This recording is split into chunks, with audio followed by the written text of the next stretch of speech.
Bismillahirrahmanirrahim. Assalamualaikum warahmatullahi wabarakatuh. Perkenalkan, kami dari kelompok 8 akan melakukan presentasi terkait tugas analitika data terkait machine learning.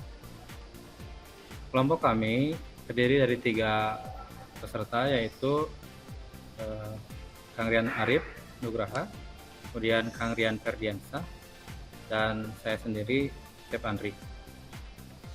Baik, kita mulai presentasinya.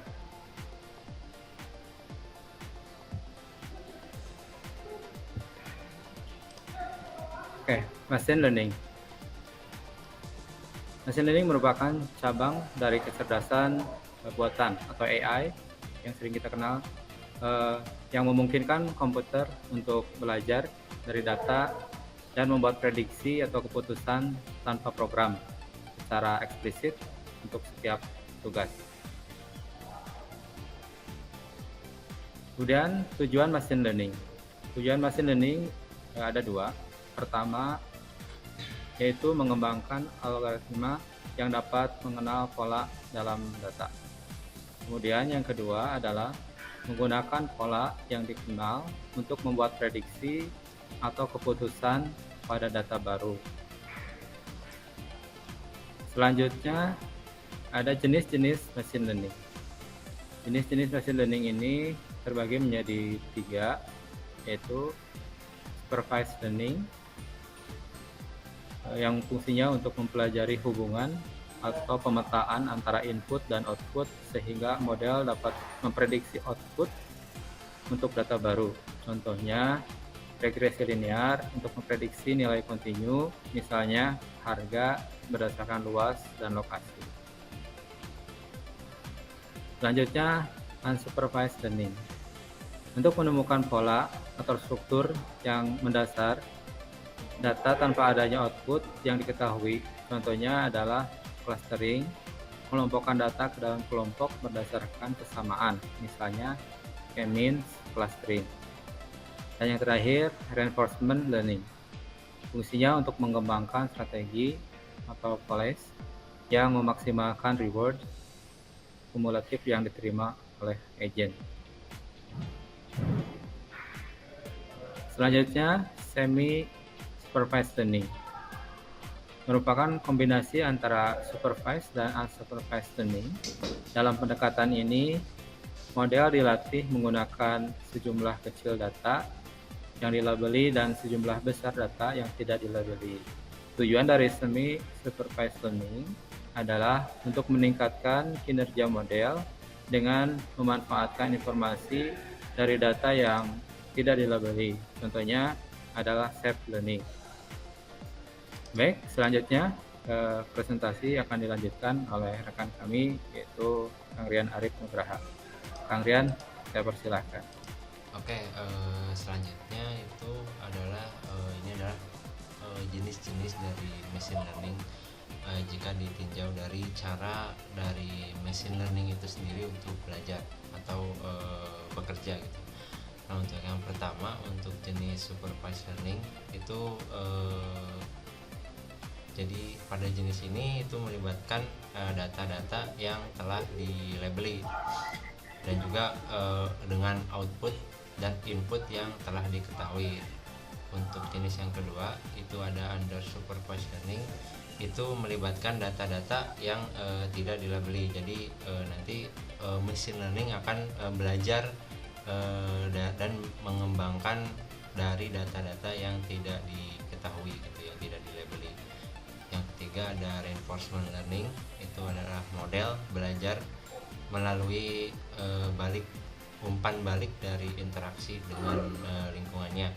Lalu ada semi supervised learning, nantinya model akan dilatih menggunakan sejumlah kecil data yang dilabeli dan sejumlah besar data yang tidak dilabeli. Jadi bisa dibilang untuk semi supervised learning ini adalah gabungan antara supervised learning dan under supervised learning. Oke, ini merupakan langkah dan alur kerja dalam proyek machine learning Jadi untuk langkah yang pertama itu menentukan masalah atau mendefinisikan masalah.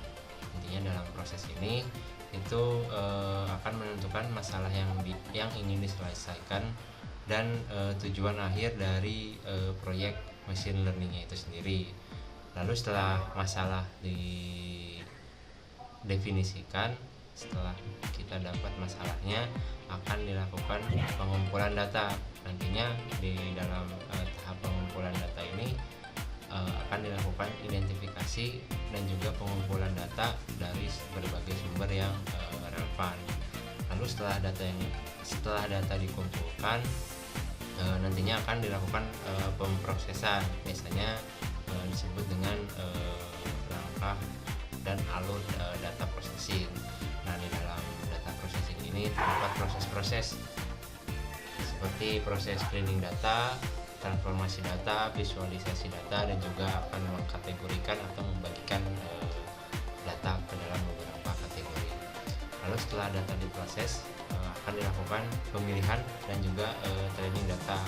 Nantinya akan dipilih algoritma yang sesuai berdasarkan karakteristik data dan juga tujuan proyeknya. Lalu setelah dipilih jenis algoritma yang akan digunakan, lalu dilakukan evaluasi model. Nah, evaluasi model ini merupakan sebenarnya uji model pada data testing untuk mendapatkan estimasi kinerja pada data yang baru. Setelah dievaluasi, lalu dilakukan deployment atau peluncuran.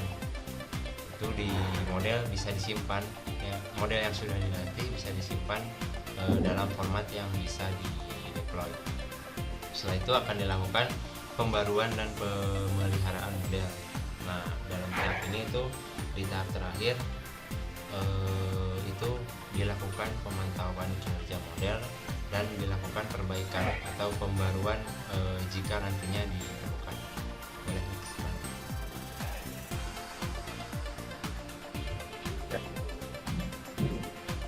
Nah, ini merupakan tools dan framework dalam machine learning. Jadi ini adalah beberapa alat ya dan juga framework yang digunakan di dalam machine learning. Yang pertama ada scikit-learn. Ini merupakan library Python yang menyediakan berbagai algoritma machine learning untuk tugas-tugas spesifiknya untuk jenis supervised dan undersupervised machine learning. Yang kedua ada TensorFlow. Ini adalah framework open source yang dikembangkan oleh Google untuk membangun dan melatih model machine learning dan juga deep learning. Yang ketiga ada Keras. Ini adalah API tingkat tinggi yang berjalan di atas TensorFlow untuk membangun dan melatih model deep learning dengan cepat. Yang keempat ada PyTorch. Ini merupakan framework open source yang dikembangkan oleh Facebook AI research untuk machine learning dan juga deep learning. Lalu yang kelima ada Pandas. Ini adalah library Python yang biasanya itu digunakan untuk memanipulasi dan juga analisis data. Yang keenam ada NumPy. Ini juga merupakan library Python yang menyediakan dukungan untuk array multidimensi dan juga berbagai fungsi matematika. Yang ketujuh ada Matplotlib dan Seaborn. Ini juga merupakan library Python yang digunakan untuk visualisasi data di Python. Lalu yang terakhir ada Jupyter Notebook. Ini merupakan alat open source untuk membuat dan berbagi dokumen yang berisi kode live, persamaan, visualisasi, dan juga teks naratif. Untuk pembahasan selanjutnya akan dibawakan oleh Kang Rian Herdiansyah. Baik, terima kasih atas waktunya. Untuk selanjutnya yaitu ada pemilihan tools and framework. Memilih tools dan framework yang tepat sangat tergantung pada kebutuhan spesifik proyek machine learning. TensorFlow dan PyTorch sering digunakan untuk deep learning, sementara scikit-learn cocok untuk machine learning tradisional. Tools seperti Jupyter Notebook sangat itu berguna untuk eksplorasi data dan dokumentasi. sedangkan alat seperti Apache Spark diperlukan untuk skala big data. Lalu untuk bidang machine learning ini berkembang dengan cepat dengan tools dan framework baru yang terus bermunculan, serta peningkatan dan pembaruan yang berkelanjutan pada platform yang sudah ada. Secara keseluruhan, pemilihan tools dan framework yang tepat sangat tergantung pada kebutuhan spesifik proyek. Kemampuan tim dan skala data yang dikelola, pengembang harus mempertimbangkan faktor-faktor ini untuk memaksimalkan efisiensi dan efektivitas dalam proyek machine learning mereka. Lalu, kesimpulan dari materi machine learning ini yaitu machine learning adalah cabang dari kecerdasan buatan atau AI yang memungkinkan komputer belajar dari data dan membuat prediksi atau keputusan tanpa diprogram secara eksplisit. Jenis-jenis machine learning termasuk supervised learning, unsupervised learning, semi-supervised learning, reinforcement learning, dan self-supervised learning, masing-masing dengan aplikasi dan algoritma spesifik yang sesuai untuk berbagai tipe data dan masalah. Terima kasih. Oke, baik. Terima kasih Kang Rian atas presentasinya. Demikian presentasi dari kelompok kami. Mohon maaf jika terdapat banyak kekurangan. Terima kasih. Assalamualaikum warahmatullahi wabarakatuh.